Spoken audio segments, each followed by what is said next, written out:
On the 7th day, we lost one chick.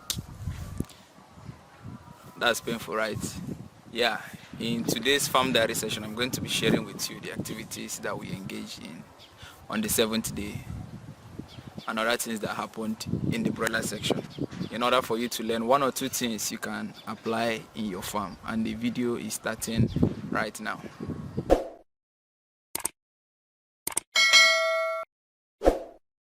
I want to give a special shout out to you, the viewer, for spending your precious time to learn one or two things you can apply in your farm from our farm diary sessions. You deserve an accolade. So this shout out goes to you. I wish I knew your name so I can mention it in one of the future videos, but it's still possible. Just leave a comment under this video and I'll pick your name and then give you a proper shout out in one of the future videos.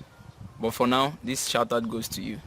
Upon entrance into the broiler brooding house on the 7th day, the first thing we do, which is always a custom during brooding, is to check the temperature. Now, on the 7th day, some of these birds have started feathering. Virtually all of them, if you look at their wing, you will see this bright white color. That's a sign of feather growing. It's a sign of good development actually on the 7th day.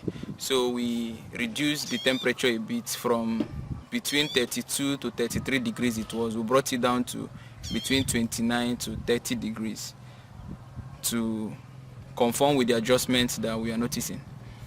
And then the next thing we do after that is to discard the water containing medications from day 6. You know, the medication of day 6 was preventive anticoccidiosis, and day 7, the replacement water contained medication of also preventive anticoccidiosis. After that, the next thing is to clean the cups of the nipple and then release the water for them to drink. And then we clean the tray feeder, remove the feces inside, then replace another feed. And for the ones that are left, the leftover feed, we mix them together with the new feed that we just placed to make the birds feel like the feed is still fresh. Then we do the daily routine activity, which involves coming into the pen house to check on the birds, check the temperature, check the feed if it needs replacement, check the nipples if some of them are not functioning. Then during one of the routine checks in the afternoon, we observed a lifeless chick.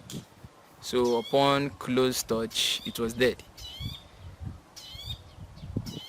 Death in brooding house is normal.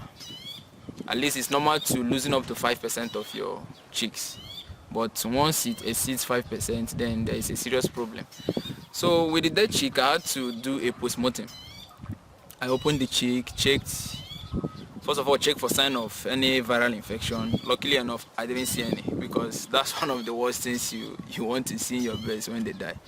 It's way better that they died of bacterial infection, so that you treat the ones alive than viral, where you start managing and lose a lot percentage of them.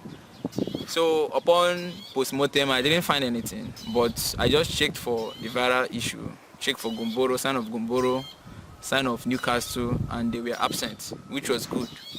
Then I examined physically some of the organs like the liver, the kidney, and the intestine, and then I saw nothing with my naked eyes before I buried the bird.